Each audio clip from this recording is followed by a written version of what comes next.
Good morning. मैं doctor सरला। आज का जो हमारा टॉपिक है, हमने कुछ जीके के मिक्स में क्वेश्चन डाले हैं ताकि आपके ऑल कंपटीशन के हिसाब से आप इंक्लूड कर सकें। फर्स्ट क्वेश्चन है, राजस्थान में केंद्रीय भेड़ प्रजनन केंद्र कहाँ पर स्थित है।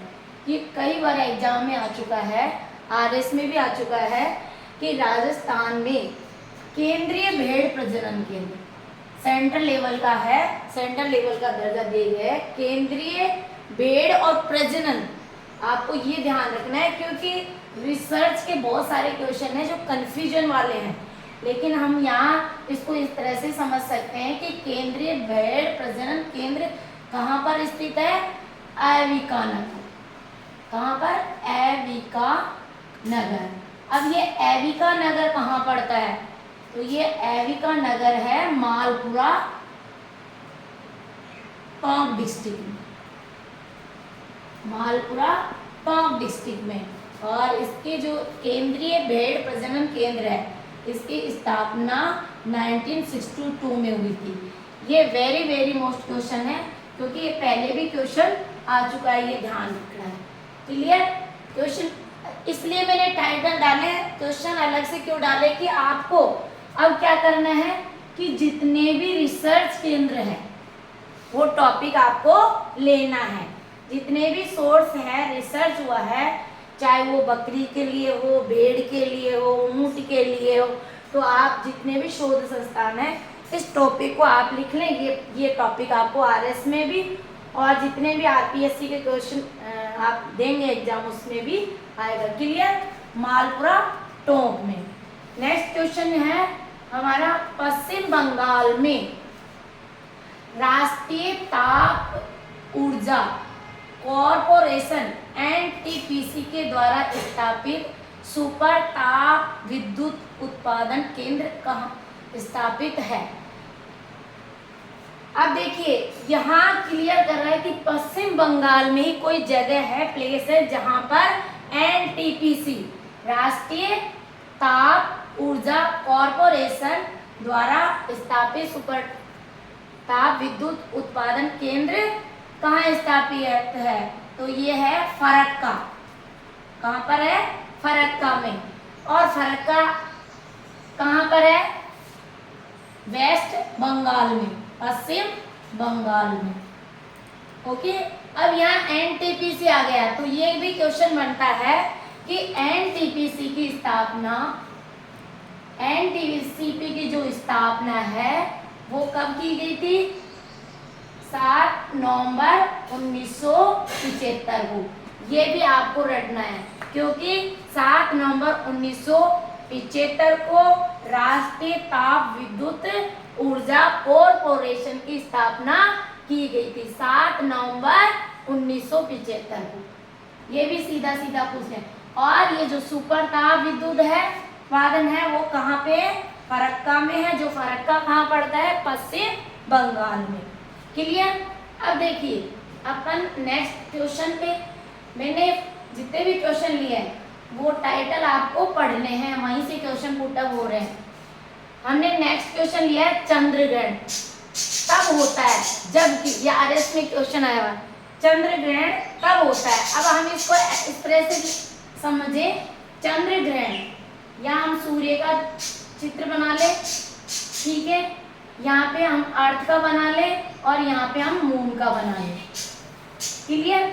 अब देखिए हम इसको इस तरह से समझना है, एस मतलब सन, ई मतलब अर्थ और एम मतलब मून।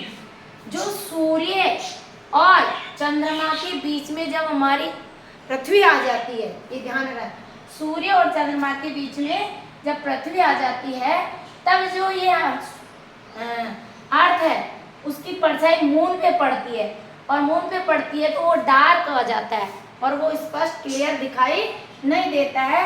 और इससे क्या होता है, अब ये कब होता है ये भी कुछ है, तो ये पूर्णिमा को होता है। चंद्रग्रहण कब होता है? पूर्णिमा को होता है। और ये ध्यान रखना, सूर्य और चंद्रमा के बीच पृथ्वी होने पर। अब इसका दूसरा रूप भी पूछ लिया जाता है कि सूर्य ग्रहण, ये चंद्र ग्रहण हो गया। अब सूर्य ग्रहण है वो अमावस्या को होता है। सूर्य ग्रहण कब होता है? अमावस्या को होता है। अब क्या है कि यहाँ ये जो मैंने डायग्राम बताया है कि हमने ये सन बना दिया और अब यहाँ हमने चेंज कर दिया, यहाँ पे क्या कर दिया? मून, और अर्थ को इधर कर दिया। क्लियर? जब ये तीनों एक सिद्ध में आ जाते हैं, यानी सूर्य, चंद्रमा और पृथ्वी एक सिद्ध में आ जाते हैं, तब क्या होता है? सूर्य ग्रहण। और सूर्य ग्रहण कब होता है? अमावस्या को। मैंने बहुत अच्छा वीडियो डाल रखा है इसमें, तो आप इसको कर सकते हैं, डायग्राम से भूलोगे नहीं। SEM, S for sun, E for earth, M for moon. ये यानी कि सूर्य और चंद्रमा के बीच में पृथ्वी आ जाने से यहाँ इसकी जो परछाई है, छाया पड़ती है, जिसे काला काला दिखाई देता है, और यही वजह है कि ये स्पष्ट क्लियर नहीं दिखाई नहीं देने की वजह चंद्र ग्रहण होता है, और ये हमेशा पूर्णिमा को होता है। अब इसका उल्टा कर ले तो आप सूर्य ग्रहण को लर्न कर सकते हैं कि यहाँ मून आ जाएगा बीच में और पृथ्वी पीछे चल जाएगी, तो ये एक सिद्ध में आने से क्या होता है? सूर्य ग्रहण। और सूर्य ग्रहण अमावस्या को होता है। ये आपको क्वेश्चन आप स्क्रीनशॉट ले ले। क्लियर? मतलब इस तरह से टॉपिक, ये टॉपिक ही आपको पूरी तरह से तैयार करने हैं, रटने नहीं है, आपको समझ समझ के तैयार करना है। अब नेक्स्ट है हमारा इकोनॉमिक्स का क्वेश्चन, क्योंकि हिस्ट्री, पॉलिटिकल साइंस, एस और साइंस है, टेक्नोलॉजी है, करंट है, रीजनिंग, मैथ, इस तरह से आरएस में भी आते हैं क्वेश्चन इकोनॉमिक्स के। तो हमने इकोनॉमिक्स के क्वेश्चन उठाया है। न्यूनतम आवश्यकता कार्यक्रम की संकल्पनाएं निम्नांकित का पर्याय है। ये भी आरएस में आया हुआ क्वेश्चन है और बहुत ही इजी है। इकोनॉमिक्स के 10 साल के आप पिछले पेपर निकाल लीजिए एक जगह और फिर उनसे थोड़ा टाइटल को समझ लीजिए, पीटी, आरएस, पीटी तो यही निकल जाएगा। अब मैंने ये न्यूनतम आवश्यकता कार्यक्रम की संकल्पना निम्नांकित का पर्यायवाची है। देखिए, अंत्योदय दृष्टिकोण की नहीं हो सकती है, क्योंकि अंत्योदय से मतलब आप आया कि अंत्योदय एक योजना थी, लॉन्च की थी 25, आप ये ध्यान रखना, 25 दिसंबर 2000 को। जब हम उस समय हमारा पीएम कौन था इंडिया का? पीएम था अटल बिहारी वाजपेयी, अटल बिहारी वाजपेयी। उस समय ये अंत्योदय योजना को लॉन्च किया। उस समय हमारे पीएम कौन थे? इन्होंने ही लॉन्च की थी अंत्योदय योजना 25 दिसंबर 2000 को। जितने भी ये योजना है, ट्राइम है, सेम है, अंत्योदय योजना, ये टाइटल डालने का उद्देश्य ये पंचवर्षीय योजना है, ट्राइम, सेम, अंत्योदय योजना, इनको ढंग से पढ़ के जाना। अनुपात में भी ये क्वेश्चन भी 100% इस टॉपिक में से आएगा योजना। तो अब हम इससे न्यूनतम आवश्यकता कार्यक्रम की संकल्पना में ये नहीं हो सकता, भूख से मुक्ति, ये भी मानव में विनियोजित, ये आ जाएगा। यहाँ संकल्पना को हाइपोथेसिस के मामले में बताया गया है, तो हाइपोथेसिस आधारित संरचना विकास दृष्टिकोण। ओके, इसमें डी आंसर हो जाएगा। यहाँ तक क्लियर? अब देखिए, कल ही लेटेस्ट क्वेश्चन आज भी न्यूज में आया है द हिंदू में, भारत का सिलिकॉन वैली शहर किसे कहा गया है? तो ये भारत का जो सिलिकॉन वैली है वो बेंगलुरु को कहा गया है, द हिंदू। और बहुत चर्चित है क्योंकि इसको मिलियन सिटी में भी इसका नाम आया है कि इसकी जो 16 मिलियन पॉपुलेशन हो गई है, तो उसमें भी इसका अलग नाम है, फर्स्ट नंबर पे इसको दर्जा दिया गया है। तो ये चर्चित है, पीसीएस के इंक्लूड ये चर्चित क्वेश्चन है, मतलब आ सकता है। यहाँ तक आपका क्लियर? जो चीज़ हाईलाइट हो रही है, बार बार रिपीट हो रही है, तो वो क्वेश्चन बनता है। अब देखिए, आप इसका स्क्रीनशॉट ले लें। एक हमने रीजनिंग का डाला है, रीजनिंग का क्वेश्चन बहुत ही अच्छा है। अगर आप इसको बेस करेंगे तो बहुत सारे क्वेश्चन आप सोल्व कर लेंगे। हमारा एक एक दो क्वेश्चन रीजनिंग का होगा तो पूरा टॉपिक क्लियर हो जाएगा आपका। सबसे पहले तो अपन ये है कैलेंडर के क्वेश्चन, टॉपिक डाला है मैंने कैलेंडर। तो कैलेंडर में ये चीज ध्यान रखनी होगी आपको, शताब्दी कोड। शताब्दी कोड देखिए, जैसे 16वीं शताब्दी है कोड, उसका अंक 6 होगा। 17वीं शताब्दी का जो कोड है वो 4 होगा, और 18वीं शताब्दी का कोड है वो 2 होगा, और 19वीं शताब्दी का कोड 0 होगा। क्लियर? अब देखिए एक और चीज देखिए, यहाँ पे अपन इसको यहाँ देखिए, आप ऐसे करें, जनवरी का जो कोड होगा महाकोड वो 0, फरवरी का कोड होगा 3, मार्च का कोड होगा 3, अप्रैल का कोड होगा 6, मई का कोड होगा 1, और जुलाई का कोड होगा 6। ये ध्यान रखना है, ये आपको समझना है और लर्न भी करना है। अगर कैलेंडर से रिलेटेड क्वेश्चन आए तो बिल्कुल भी गलत नहीं जाएगा। अगस्त का कोड है 2, और सितंबर का कोड है 5, अक्टूबर का कोड है 0, और नवंबर का कोड है 3, और दिसंबर का कोड है 5। इसके और भी कोऑर्डिनेट किए गए हैं, तो आप ये लर्न कर ले। अब देखिए, शताब्दी का निकालना हो तो आप किस तरह से करेंगे वो अभी मैं बता देती हूँ। एक क्वेश्चन था, 25 जनवरी 1950 को कौन सा वार था?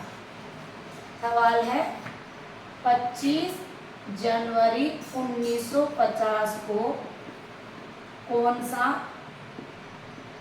वार था? अब यहाँ हमें किसी भी तरह के कैलेंडर के क्वेश्चन निकालेंगे तो सबसे पहले तो आपको ये ध्यान रखना है, आपका डेट, जन्म का पूर्व याद रख सकते हो। सबसे पहले तो हम डे, मतलब डे वाली डेट लिखेंगे, समझ गए? यानी तारीख, डे का मतलब तारीख। और उसके बाद में माह का कोड, कौन सा माह है उसका कोड लिखेंगे। फिर अंतिम वर्ष, जैसे अंतिम वर्ष है 50 है, ठीक है, अंतिम 1950 तो लास्ट डिजिट लेंगे, ये ध्यान रखना है, समझना है। फिर ये चीज आपने ले ली तो उसके बाद में आप ये ध्यान रखना है कि साल का भी कोड लें। 1950 है तो यहाँ साल का भी कोड लेंगे। ये 5 चीज आप लर्न कर लेते हैं तो ये सवाल साल का कोड, ओके। और साल का कोड लेके जो इसमें अंतिम वर्ष 1950 उसमें 4 का भाग देंगे, जो आएगा वो यहाँ लिखेंगे, यानी उस अंतिम में 4 को डिवाइड करें, जो आए वो है। अब देखिए हमने 50 में 4 का भाग दिया 4, तो हमारा कितना बचा? ये शेष में नहीं लेना, शेष में तो अंतिम है 12। तो अब अपन तारीख कितनी है इसको ट्रिक से ही, ट्रिक से तारीख कितनी है हमारी 25। माह का कोड हमारा जनवरी है, जनवरी का कोड कितना है 0। क्लियर? कहीं रटना नहीं है। मैंने कहा अंतिम, जैसे 1950 अंतिम डिजिट लेने। फिर साल का कोड, साल कौन सा? 19वीं शताब्दी। अब देखिए 19वीं शताब्दी का कितना है 0 कोड है, और शताब्दी निकालने के लिए 400 का भाग देना पड़ता है, ठीक है, ये ध्यान रखिए। अब हमारा सही है गलत है ये देख लीजिए, तो इसमें आप भाग दे सकते हैं। हमारी 1950 है तो इसका कोड भी हमारी शताब्दी का कितना है? 19वीं शताब्दी का 0 कोड है, 0 आएगा। फिर आप मतलब जिसका भी हो तो उसमें आप 400 के डिवाइड करके नीचे जो देते हैं उसको इंक्लूड करते हैं। यहाँ क्लियर। और ये 0 हो गया। अब यहाँ अंतिम संख्या में किसका भाग देंगे? 4 का। शताब्दी निकालने के लिए 400 का और इसमें निकालने का 4 का भाग देते हैं। ये चीज समझ में आ गई। 4 का भाग दिया तो हमारे कितना है? 12। 50 में 4 का भाग दिया तो 12 अपॉन सप्ताह में कितने दिन होते हैं? 7। इनका काउंट कर लीजिए तो ये हो गया हमारा 2, 5, 7 और 8। तो इस बराबर हमारे 87 डे में हमारा आया है, उसमें 7 को डिवाइड कर देंगे। बहुत ही इजी क्वेश्चन है, प्रैक्टिस करोगे तो बिल्कुल भी गलत नहीं जाएगा। अब देखिए 7 का भाग देंगे, 7 बन जा 7 और फिर शेष बचते हैं 7 2 जा 14, कितने बचे?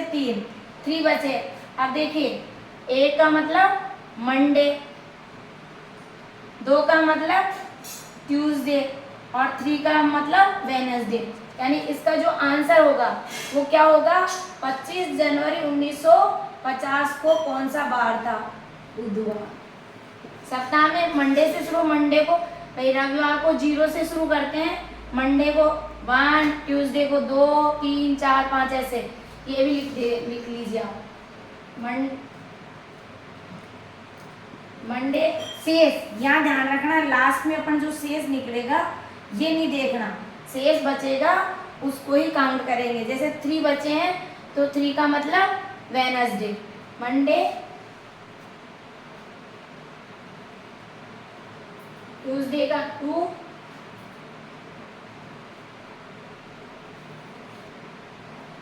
वेडनेसडे का 3, थर्सडे का 4,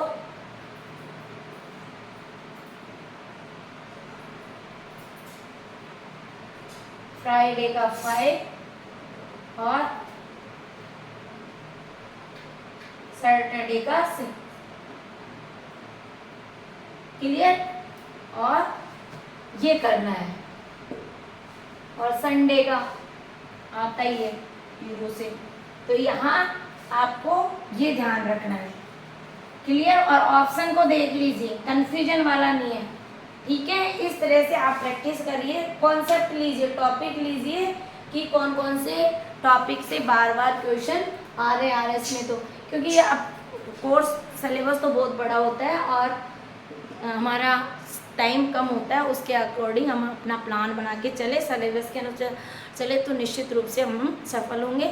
थैंक यू सो मच।